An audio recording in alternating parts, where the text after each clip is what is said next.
bago natin buhatin doon, tuturukan ko muna niya. Wala pang ano yun? Hindi, ano natin ng bilamil. O di kaya, pag naka-1 linggo sa'yo, lagyan natin ng bilamil.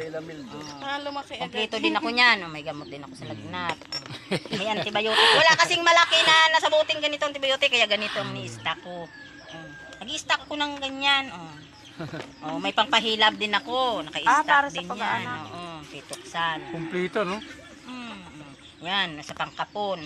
Kala mo, ano kulang pa yan? Wala pa akong ano kasi walang dito yan, puro antibiotic yan. Palitan ko na to yung Kalawang na daw ito, itaturo. na Ulysses na yan. Bawal na nga talaga yan. Ito bago.